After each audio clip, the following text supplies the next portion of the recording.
All routes lead to doom. Beta build. Slime Prince Glitched Edition by RimuruEdward6. Chapter 7. Katarina Clay's Paw. You'll like the festival, Rimuru said, dusting off his gloves. And don't worry about the octagram. I froze.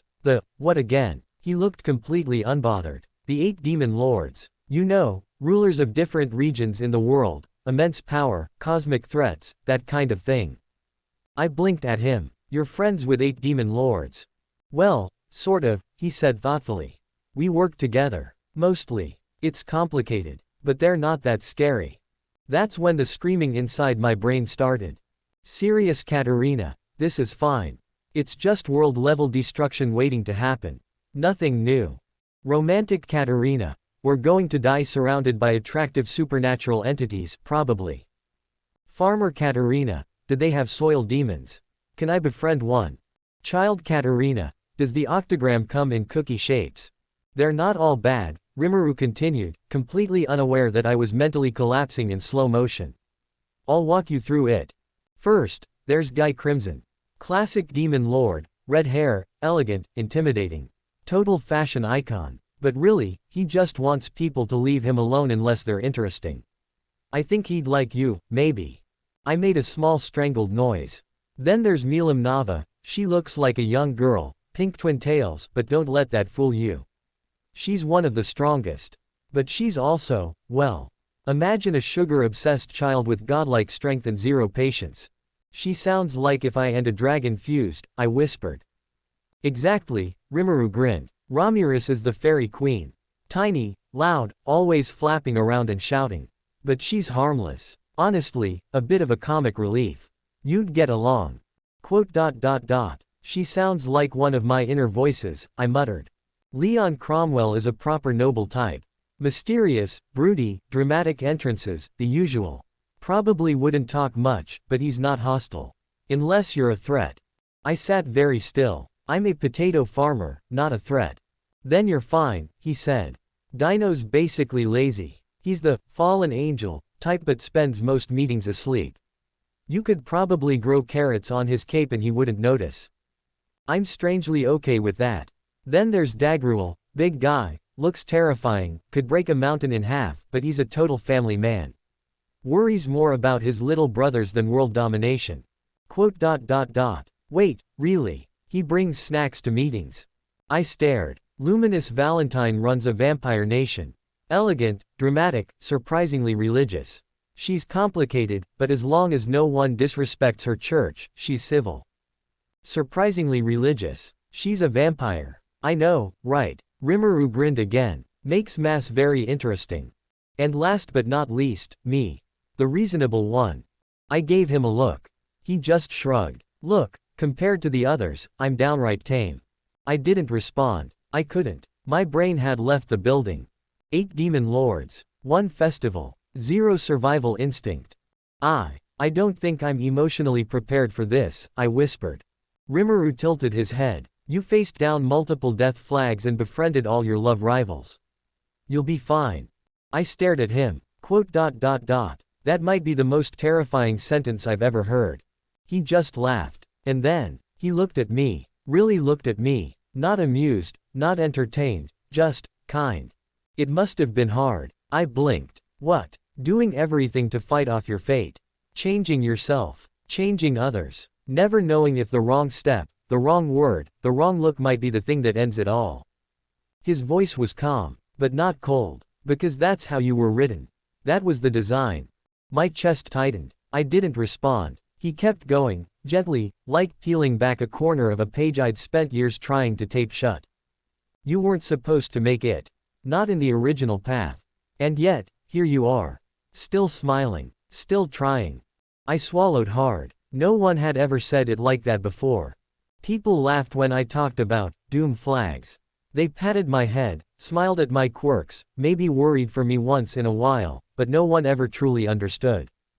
Because how do you explain to someone that you were never meant to win? That your entire existence in this world was built around being the obstacle. The warning, the punishment. That all the friendships, all the gardens, all the cookies, they were just my way of fighting back. Because I didn't want to die. Not just literally, Not just the exile or the blade or the sad music playing in the background. I didn't want to disappear. I wanted to live. And somehow, he saw that. He understood. I looked down at my gloved hands, fingers curled in the dirt. My voice was small when it finally came out. Quote. Yeah, he didn't say anything else. Just sat with me in the quiet. And in that stillness, I felt something loosen in my chest. Something I didn't know I'd been carrying for so long. For once, I didn't feel like a bug in a broken game. I felt like a person. Seen, heard, safe. And it wasn't because I dodged a flag. It was just because he cared. It was quiet again. Rimuru hadn't said anything after I whispered that tiny, cracked, yeah. He just sat beside me, close but not too close, letting the silence stretch without pressure. And somehow, that made it easier. Because for the first time, I didn't feel like I had to perform. Didn't have to deflect with jokes or run away or pretend like I hadn't nearly broken just a second ago. So I took a breath. And I let it out. I was 17, I said, staring down at the dirt between my knees. In my old life, I mean. He said nothing, but I could feel him listening. I was just a regular high school girl. Liked sweets. Bad at math. Obsessed with farming games and Otome roots. I smiled a little. I used to stay up late playing Fortune Lover on my handheld until the screen dimmed. I knew every ending. I looked up at the sky. I thought it was just a game. My voice cracked, but I kept going. Then I woke up here, as her. Katarina Clays. The villainous. The guaranteed bad ending side character. I laughed, hollow. Every path I remembered ended with me being exiled or killed. Just, wiped off the map so the heroine could get her happy ending.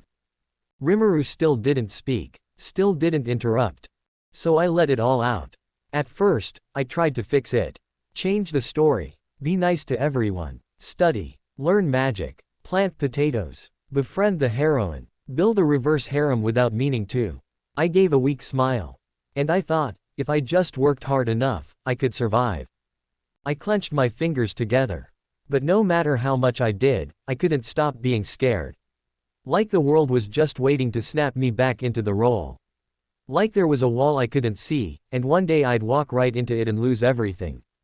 I swallowed. I didn't want to die. But more than that, I didn't want to disappear. I didn't want to be erased because I wasn't meant to matter. My voice shook. I wanted to live, not just survive, really live. And then, I stopped talking, because I'd said more in 5 minutes than I had in 5 years. My heart was pounding, my hands were cold, but at the same time, there was a strange kind of lightness in my chest. Rimuru didn't rush to respond. Instead, after a long, careful moment, he finally said, softly.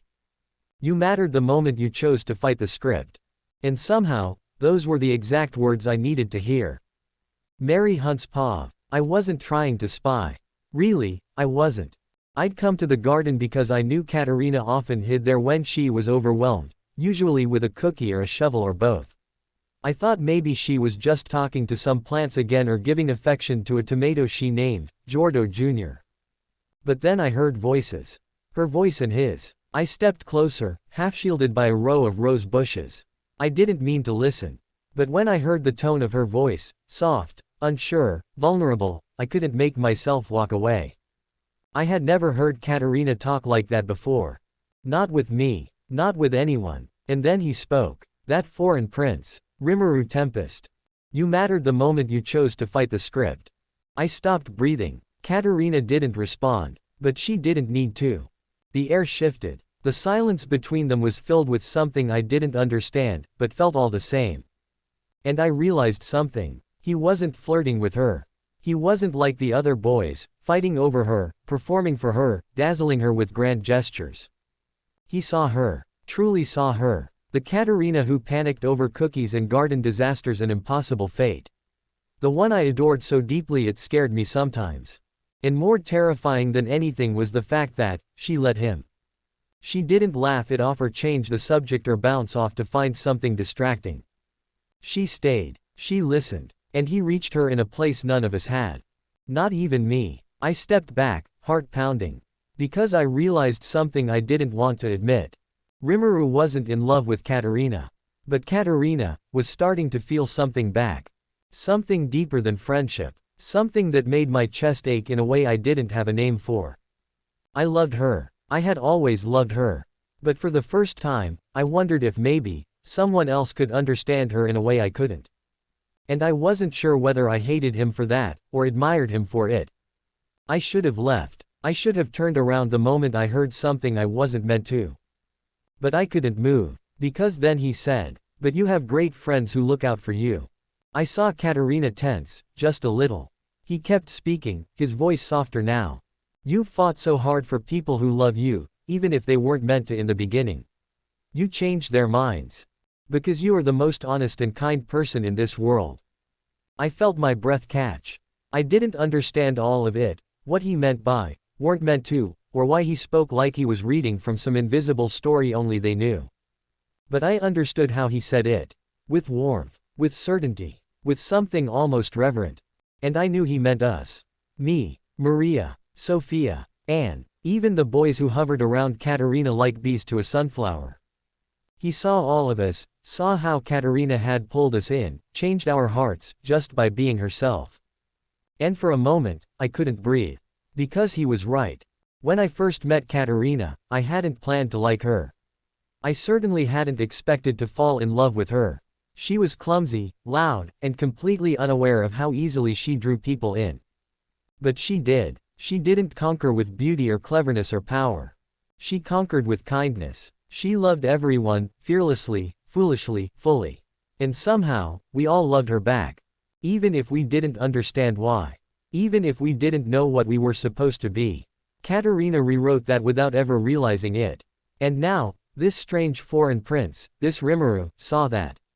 He saw her. He said it plainly, like it was the most obvious truth in the world.